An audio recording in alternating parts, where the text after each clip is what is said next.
ದೇವರ ನಾಮಕ್ಕೆ ಮಹಿಮೆ ಉಂಟಾಗಲಿ. ಈ ವೇಳೆಯಲ್ಲಿ ನಾವು ಒಂದು ವಾಕ್ಯ ಓದಿಕೊಳ್ಳೋಣ. ಜ್ಞಾನೋಕ್ತಿ 3ನೇ ಅಧ್ಯಾಯ, ಅದರಲ್ಲಿ 5ನೇ ವಚನ. ದೇವರ ವಾಕ್ಯ ಹೇಳುತ್ತೆ, ಸದ್ಬುದ್ಧಿಯನ್ನೇ ಆಧಾರ ಮಾಡಿಕೊಳ್ಳದೆ ಪೂರ್ಣ ಮನಸ್ಸಿನಿಂದ ಯೆಹೋವನಲ್ಲಿ ಭರವಸವಿಡು. ಹಲ್ಲೆಲೂಯಾ. ಈ ದಿನಗಳಲ್ಲಿ ನೋಡುವಾಗೆ ಅನೇಕರು ಸದ್ಬುದ್ಧಿಯನ್ನೇ ಆಧಾರ ಮಾಡಿಕೊಳ್ತಾರೆ. ಅಂದರೆ ಸ್ವಂತ ಬುದ್ಧಿ. ದೇವರ ಕೇಳುತ್ತೆ, ಆ ಸ್ವಂತ ಬುದ್ಧಿಯನ್ನು ನಾವೇನು ಮಾಡಬಾರ್ದಂತೆ, ಆಧಾರ ಮಾಡಿಕೊಳ್ಳದೆ ಪೂರ್ಣವಾಗಿ ದೇವರನ್ನ ಆತುಕೊಂಡವರಾಗಿ ನಾವು ಇರಬೇಕೆಂದು ವಾಕ್ಯ ಹೇಳುತ್ತೆ. ಆದರೆ ಇವತ್ತು ನೋಡುವಾಗೆ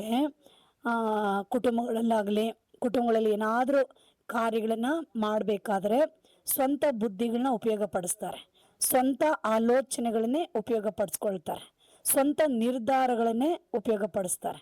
ಕೆಲಸ ಕಾರ್ಯಗಳಲ್ಲಿ, ಹೊರಗಿನ ಕಾರ್ಯಗಳಲ್ಲಿ, ವ್ಯವಹಾರಗಳಲ್ಲಿ, ಸಕಲ ವಿಧವಾದ ಕುಟುಂಬ ಕಾರ್ಯ ವ್ಯವಹಾರಗಳು, ಅವ್ರು ಮಾಡುವಂಥ ಸ್ವಂತ ಓನ್ ಬಿಸ್ನೆಸ್ಗಳು ಅಥವಾ ಒಂದು ಕೆಲಸ ಕಾರ್ಯ, ಅವ್ರು ಏನೇ ಮಾಡೋಕ್ಕೋದ್ರೂ ಅದರಲ್ಲಿ ಅವರು ದೇವರನ್ನ ಸಂಪೂರ್ಣವಾಗಿ ಆತುಕೊಂಡು ದೇವರ ಚಿತ್ತ ಏನೆಂದು ವಿಚಾರಿಸದೆ, ದೇವರ ಆಲೋಚನೆಗಾಗಿ ಕಾದಿರದೆ ಅವ್ರುಗಳೇ ಏನು ಮಾಡ್ತಾರಂದ್ರೆ ಸ್ವಂತ ನಿರ್ಧಾರ, ಸ್ವಂತ ಆಲೋಚನೆ, ಸ್ವಂತ ಬುದ್ಧಿ, ಈ ರೀತಿಯಾಗಿ ಅವುಗಳನ್ನ ಆತುಕೊಂಡು ಅವರು ಹೋಗೋರಾಗಿರ್ತಾರೆ.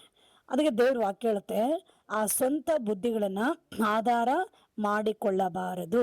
ಹಾಗಾದ್ರೆ ನಾವೇನ್ ಮಾಡ್ಬೇಕಂದ್ರೆ ಅದರಲ್ಲಿ ದೇವರ ಚಿತ್ತ ಏನು, ದೇವರ ಉದ್ದೇಶವೇನು, ದೇವರ ಆಲೋಚನೆ ಏನು ಅಲ್ವಾ, ಈ ಕಾರ್ಯಗಳನ್ನು ಮಾಡ್ಬೋದಾ ಮಾಡಬಾರ್ದಾ, ಈ ಸ್ಥಳಕ್ಕೆ ನಾವು ಹೋಗ್ಬೋದಾ ಹೋಗಬಾರ್ದಾ, ಈ ರೀತಿಯಾಗಿ ಪ್ರತಿಯೊಂದು ಕಾರ್ಯಗಳಲ್ಲಿ ದೇವರ ಪಾದದಲ್ಲಿ ಕಾದಿದ್ದು ನಾವು ಆತನ್ನೇ ಆತುಕೊಂಡು ಆತನ ಆಲೋಚನೆಗಳನ್ನು ವಿಚಾರಿಸಿ ನಾವು ಆ ನಂತರದಲ್ಲಿ ಕುಟುಂಬ ಕಾರ್ಯವಾಗಲಿ, ಹೊರಗಡೆ ಇರೋ ವಿಹಾರಗಳಾಗಲಿ, ಯಾವ ಕಾರ್ಯ ಕೆಲಸವಾಗಲಿ ನಾವು ಮಾಡೋರಾಗಿರ್ಬೇಕು. ಅದರಲ್ಲಿ ದೇವರ ಆಲೋಚನೆ ಇರಬೇಕು, ಅದರಲ್ಲಿ ದೇವರ ಚಿತ್ತ ಇರಬೇಕು, ಅದರಲ್ಲಿ ದೇವರ ಉದ್ದೇಶ ಇರಬೇಕು. ಆಗಲೇ ನಾವು ದೇವರನ್ನ ಆತುಕೊಂಡವರಾಗಿ ನಾವು ದೇವರನ್ನ ಹಿಂಬಾಲಿಸಿ ದೇವರ ಕಾರ್ಯಗಳನ್ನ ನಾವು ಹೋಗುವಾಗೆ ಅದು ದೇವರ ಮೆಚ್ಚುವಂಥ ಕಾರ್ಯಗಳಾಗಿರುತ್ತೆ.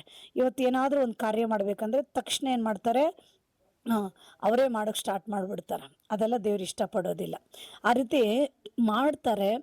ಅವರು ಮಾಂಸದ ಬುದ್ಧಿ, ಮಾಂಸದ ಆಲೋಚನೆಗಳು, ಮಾಂಸದ ಸ್ವಯಚಿತ್ತದಿಂದ ಆ ಥರ ಮಾಡೋಕ್ಕೆ ಹೋಗ್ತಾರೆ. ಹಾಗೆ ಮಾಡೋದು ದೇವರ ದೃಷ್ಟಿಯಲ್ಲಿ ತಪ್ಪಾಗುತ್ತೆ. ಅದು ಒಂದು ದೇವ್ರಿಗೆ ಇಷ್ಟ ಇಲ್ಲದ ಕಾರ್ಯವಾಗಿರುತ್ತೆ. ದೇವರ ಒಳಗಡೆ ಬಂದಮೇಲೆ, ಸತ್ಯ ಗೊತ್ತಾದ ಮೇಲೆ ದೇವರೇನು ಹೇಳ್ತಾನಂದರೆ, ನಾನು ನಿನಗೆ ಬೋಧಿಸಿ ನೀನು ನಡೆಯಬೇಕಾಗಿರೋ ಆಲೋಚನೆಗಳನ್ನು ನಾನು ನಿನಗೆ ಹೇಳಿಕೊಡ್ತೀನಿ ಎಂದು ದೇವ್ರ ವಾಕ್ಯ ಹೇಳುತ್ತೆ. ಅವು ನಾವು ಹೇಗೆ ನಡಿಬೇಕು, ಹೇಗೆ ನಾವು ಮಾಡಬೇಕು ಅಂದ್ಬಿಟ್ಟು ದೇವರೇ ನಮಗೆ ಆ ಆಲೋಚನೆ ಕೊಟ್ಟು ನಡೆಸುವನಾಗಿರ್ತಾನೆ. ನಾವು ದೇವರ ಆಲೋಚನೆಗಾಗಿ ದೇವರ ಪಾದದಲ್ಲಿ ಕಾದಿದ್ದು, ಪ್ರಾರ್ಥನೆಯೊಟ್ಟಿಗೆ ದೇವರ ಸಮ್ಮುಖದಲ್ಲಿ ಕಾದಿದ್ದು ಅವರ ಆಲೋಚನೆಗಳನ್ನು ಕೇಳಿ ಆ ನಂತರ ನಾವು ಕಾರ್ಯಗಳನ್ನು ಮಾಡೋಕ್ಕೋದ್ರೆ ದೇವರು ಆ ಕಾರ್ಯಗಳಲ್ಲಿ ತಲೆ ಇಡ್ತಾನೆ.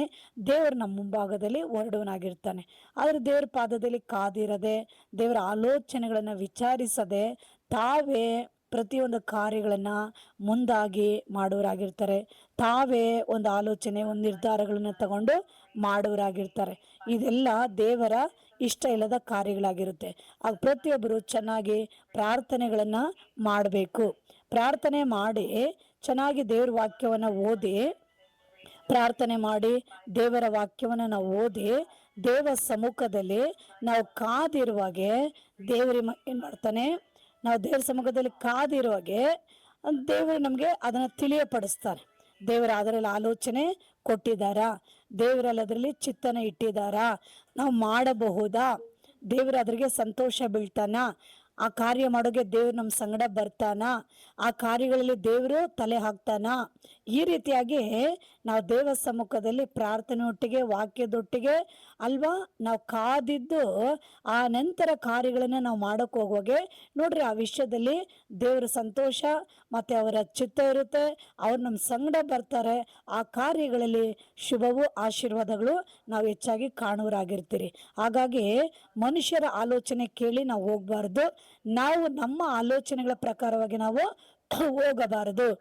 ನಾವು ದೇವರ ಆಲೋಚನೆಗಳನ್ನ ಕೇಳುವರಾಗಿರ್ಬೇಕು.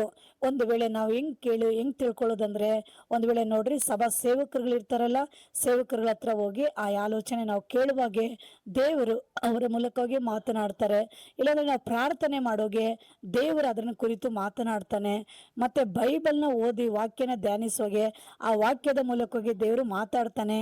ನಾವು ದೇವ ಸಮ್ಮುಖದಲ್ಲಿ ಕಾದಿರುವಾಗೆ ದೇವರು ನಮಗೆ ಕನಸುಗಳಲ್ಲಿ, ಸ್ವಪ್ನಗಳಲ್ಲಿ, ಪ್ರೇರೇಪಣೆಗಳಲ್ಲಿ ದೇವರು ನಮ್ಮ ಸಂಗಡ ಆ ಕಾರ್ಯಗಳನ್ನು ಕುರಿತು ಮಾತನಾಡಿ ಅದನ್ನ ಪ್ರಕಟಿಸಿ ನಮಗೆ ಒಳ್ಳೆ ಆಲೋಚನೆ ಕೊಟ್ಟು ಅವುಗಳಲ್ಲಿ ನಡೆಸಲು ದೇವರು ಎಲ್ಲ ರೀತಿಯಾದ ಕಾರ್ಯಗಳಿಂದ ನಮಗೆ ಸಹಾಯ ಮಾಡಿ ನಮ್ಮನ್ನು ನಡೆಸಲು ಶಕ್ತನಾಗಿರ್ತಾನೆ. ಈ ವಾಕ್ಯ ಕೇಳಿಕೊಂಡಿರಂತ ನೀವು ಪ್ರತಿಯೊಬ್ಬರು ಆತುರಪಟ್ಟು, ಅವಸರಪಟ್ಟು, ಹೇಳಿದವರ ಮಾತುಗಳನ್ನ ಕೇಳಿಕೊಂಡು ನೀವೇ ನಿರ್ಧಾರಗಳನ್ನು ತಗೊಂಡು ಸ್ವಯ ಚಿತ್ತದಿಂದ, ಸ್ವಯ ಕಾರ್ಯಗಳಿಂದ ನೀವೇನ್ ಮಾಡಬಾರ್ದು, ಮಾಡೋಕ್ಕೆ ಹೋಗಬಾರದು. ಹಾಗೆ ಮಾಡೋಕ್ಕೆ ಹೋಗುವಾಗೆ ಅದರಲ್ಲಿ ನಾವು ದೇವರನ್ನ ಬಿಟ್ಟು ನಾವು ಮಾಡ್ತಾ ಇದ್ದೀವಿ, ಅದು ದೇವರಿಗೆ ಇಷ್ಟ ಇಲ್ಲದ ಕಾರ್ಯಗಳಾಗಿರುತ್ತೆ. ಅದು ನಂತರ ಏನಾಗುತ್ತಂದ್ರೆ ಒಂದು ನಷ್ಟದಲ್ಲೋ, ಆಪತ್ತಿನಲ್ಲೋ, ಅಪಾಯದಲ್ಲೋ ಆ ಕಾರ್ಯಗಳು ಬಂದು ಮುಗಿಯೋ ಸಮಯದಲ್ಲಿ, ಆ ಕೊನೆ ಸಮಯದಲ್ಲಿ ಏನಾಗುತ್ತಂದ್ರೆ ದೇವರ ಮೇಲೆ ಗುಣಗುಟ್ಟೋಕೆ ಸ್ಟಾರ್ಟ್ ಮಾಡ್ತಾರೆ, ದೇವರನ್ನ ದೂಷಿಸೋಕೆ ಸ್ಟಾರ್ಟ್ ಮಾಡ್ತಾರೆ. ಅಯ್ಯೋ ದೇವ್ರು ಇದರಲ್ಲಿ ನನಗೆ ಸಹಾಯ ಮಾಡಿಲ್ಲ, ದೇವ್ರು ನನಗೆ ಅದ್ಭುತ ಮಾಡಿಲ್ಲ, ದೇವ್ರು ನನಗೆ ಏನೇನು ಮಾಡಿಲ್ಲ ಅಂದ್ಬಿಟ್ಟು ದೇವರ ಮೇಲೆ ಅಪರಾಧಗಳನ್ನು ಹೊರಿಸಿ ದೇವರಿಗೆ ವಿರೋಧವಾಗಿ ಮಾತನಾಡುವಂಥ ಜನರು ಎಷ್ಟೋ ಜನ ಇರ್ತಾರೆ. ಇವ್ರು ಮಾಡುವ ತಪ್ಪುಗಳು ಇವ್ರಿಗೆ ಗೊತ್ತಾಗೋದಿಲ್ಲ. ಆದರೆ ಅವುಗಳಲ್ಲಿ ಕಷ್ಟ, ನಷ್ಟ, ಅದ್ಭುತಗಳು ನಡೀದೇ ಹೋದ್ರೆ ದೇವರ ಮೇಲೆ ಗುಣಗುಟ್ಟಿ ತಪ್ಪನ್ನ ಹೊರಿಸೋರಾಗಿರ್ತಾರೆ. ಆದರೆ ಅವ್ರು ಸರಿಯಾದ ರೀತಿಯಲ್ಲಿ ವಾಕ್ಯದೊಟ್ಟಿಗೂ ಪ್ರಾರ್ಥನೆಯೊಟ್ಟಿಗೂ ಕಾದಿದ್ದು ದೇವರ ಆತ್ಮದೊಟ್ಟಿಗೆ ನಾವು ನಡೆಸಲ್ಪಟ್ಟು ದೇವರ ಸಮ್ಮುಖದಲ್ಲಿ ನಾವು ಎಲ್ಲ ಹೊಂದಿಕೊಂಡು ಆ ಜ್ಞಾನ, ಆ ಒಂದು ಆಲೋಚನೆ ಹೊಂದಿಕೊಂಡು ಆ ನಂತರ ನಾವು ಹೋಗುವುದಾದರೆ ಅದರಲ್ಲೂ ದೇವ್ರ ಕಾರ್ಯ ದೇವ್ರ ನಮ್ಮ ಒಟ್ಟಿಗಿದ್ದು ನಡೆಸ್ತಾನೆ. ಆಗ ಅದುಗಳ ಆಶೀರ್ವಾದವಾಗಿರುತ್ತೆ, ತುಂಬ ಅದ್ಭುತವಾಗಿ ನಡೀತವೆ. ಆವಾಗ ನಮಗೆ ದೇವನ ಕುರಿತು ನಾವೇನು ಮಾಡ್ತೀವಿ, ದೇವ ಈ ಕಾರ್ಯಗಳನ್ನ ನಡೆಸ್ಕೊಟ್ಟಿದ್ಗಾಯ ಸ್ತೋತ್ರ, ಈ ಕಾರ್ಯಗಳನ್ನ ನೆರವೇರಿಸಿದ್ಗಾಯ ಸ್ತೋತ್ರ, ನೀನು ನಮ್ಮ ಸಂಗಡ ಇದ್ದು ಈ ಕಾರ್ಯಗಳನ್ನ ಅದ್ಭುತವಾಗಿ ನಡೆಸ್ಕೊಟ್ಟಿದ್ಗಾಯ ಸ್ತೋತ್ರ. ನಾವು ದೇವನ ಸ್ತುತಿಸ್ತೀವಿ, ದೇವನ ನಾವು ಮಹಿಮೆ ಪಡಿಸೋರಾಗಿರ್ತೀವಿ. ಆದರೆ ನಾವು ಕಾದಿದ್ದು ದೇವರ ಬಳಿಯಲ್ಲಿ ಹೊಂದಿಕೊಳ್ಳದೆ ನಾವು ಆಲೋಚನೆಗಳು ಮಾಡಿಕೊಂಡು ಹೇಳ್ದವ್ರ ಮಾತನ್ನ ಕೇಳ್ಕೊಂಡು ಇಷ್ಟಾನುಸಾರವಾಗಿ ಹೋದರೆ ಅದರಲ್ಲಿ ನಷ್ಟಗಳು, ಅದರಲ್ಲಿ ಸಮಾಧಾನ ಇರಲ್ಲ, ಅದರಲ್ಲಿ ತೃಪ್ತಿ ಇರಲ್ಲ, ಸಮೃದ್ಧಿ ಇರಲ್ಲ. ಹಾಗೇನಾಗುತ್ತೆ, ಕಷ್ಟ ಹೋರಾಟಗಳು ಬರುವಾಗೆ, ನಷ್ಟಗಳು ಬರುವಾಗೆ, ಎಲ್ಲ ಲಾಸ್ಗಳಾಗುವಾಗೆ ದೇವ್ರ ಮೇಲೆ ಗುಣಗುಟ್ಟಿ ದೇವ್ರ ವಿರೋಧವಾಗಿ ಮಾತಾಡ್ತಾರೆ. ಅದು ಬಹಳ ತಪ್ಪಾಗಿರುತ್ತೆ. ದೇವ ಮಕ್ಕಳು ಹಂಗೆ ಮಾಡೋಕ್ಕೆ ಹೋಗ್ಬಾರ್ದು. ಪ್ರಾರ್ಥನೆಯೊಟ್ಟಿಗೆ, ವಾಕ್ಯದೊಟ್ಟಿಗೆ, ಆತ್ಮದೊಟ್ಟಿಗೆ ದೇವ ಸಮ್ಮುಖದಲ್ಲಿ ಪ್ರತಿನಿತ್ಯ ಅದರಿಗಾಗಿ ಪ್ರಾರ್ಥನೆ ಮಾಡಿ ಕಾದಿರ್ರಿ. ಪರಿಶುದ್ಧಾತ್ಮ ದೇವ ನಿಮ್ಮನ್ನು ದಾರಿ ನಡೆಸಲು ಶಕ್ತನಾಗಿರ್ತಾನೆ. ಈ ವಾಕ್ಯ ಕೇಳಿಕೊಡಿರಂತ ನಿಮ್ಮ ಪ್ರತಿಯೊಬ್ಬರು ಆಲೋಚಿಸ್ರಿ, ಗ್ರಹಿಸ್ಕೊಳ್ರಿ, ಜ್ಞಾನವಾಗಿ ದೇವ ಸಮ್ಮುಖದಲ್ಲಿ ಇದ್ದು ಕಾರ್ಯಗಳನ್ನ ಮಾಡ್ರಿ. ದೇವರು ನಿಮ್ಮ ಕುಟುಂಬಗಳನ್ನ ಕಟ್ಟಿ ಎಬ್ಬರಿಸುತ್ತಾನೆ, ನಿಮ್ಮ ವ್ಯಾಪಾರಗಳನ್ನ ಕಟ್ಟಿ ಎಬ್ಬರಿಸುತ್ತಾನೆ. ನೀವು ಮಾಡಬೇಕಾದ್ರೆ ಎಲ್ಲ ಕಾರ್ಯಗಳಲ್ಲಿ ಅವರೇ ತಲೆ ಇಡ್ತಾರೆ, ಅವರೇ ಸಮೃದ್ಧಿ ಕೊಡ್ತಾರೆ, ಅವರೇ ಅಭಿವೃದ್ಧಿಗೊಳಿಸ್ತಾರೆ, ಅವರೇ ಆಶೀರ್ವಾದ ಮಾಡ್ತಾರೆ. ನಿಮಗೆ ಬಹಳ ಸಂತೋಷ ಆಗುತ್ತೆ ಆ ದಿನಗಳಲ್ಲಿ. ಈ ವಾಕ್ಯ ಕೇಳಿಕೊಂಡಿರಂಥ ಪ್ರತಿಯೊಬ್ಬನ ದೇವರು ಆಶೀರ್ವದಿಸಲಿ. ಸಣ್ಣ ಪ್ರಾರ್ಥನೆ ಮಾಡೋಣ. ಸರ್ವಶಕ್ತನಾಗಿರೋ ತಂದೆ, ಈ ವಾಕ್ಯವನ್ನು ಕೇಳಿಕೊಂಡಿರಂಥ ಎಲ್ಲ ಮಕ್ಕಳನ್ನ ನೀವು ಆಶೀರ್ವದಿಸ್ರಿ. ಎಲ್ಲಾರ್ಗೂ ಜ್ಞಾನ ಕೊಡ್ರಿ, ಆಲೋಚನೆ ಕೊಡ್ರಿ. ನಿಮ್ಮ ಪಾದದಲ್ಲಿ ಕಾದಿದ್ದು ಕಾರ್ಯಗಳನ್ನು ಮಾಡುವ ಹಾಗೆ ಎಲ್ಲರನ್ನ ಆ ರೀತಿಯಾಗಿ ನೀವೇ ನಡೆಸಬೇಕಾಗಿ, ಪ್ರೇರೇಪಿಸಬೇಕಾಗಿ ನಿಮ್ಮ ಕರಗಳಲ್ಲಿ ಒಪ್ಪಿಸ್ಕೊಡ್ತೀವಿ. ಪ್ರಾರ್ಥನೆ ಕೇಳಿ ಹಾಗೆ ಮಾಡ್ರಿ, ಯೇಸು ನಾಮದಲ್ಲಿ ತಂದೆ, ಆಮೇನ್. ಈ ವಾಕ್ಯ ಕೇಳಿಕೊಂಡಂಥ ಪ್ರತಿಯೊಬ್ಬನ ದೇವರು ಆಶೀರ್ವದಿಸಲಿ. ಲೈಕ್ ಮಾಡಿ, ಶೇರ್ ಮಾಡಿ. God bless you. ಆಮೇನ್.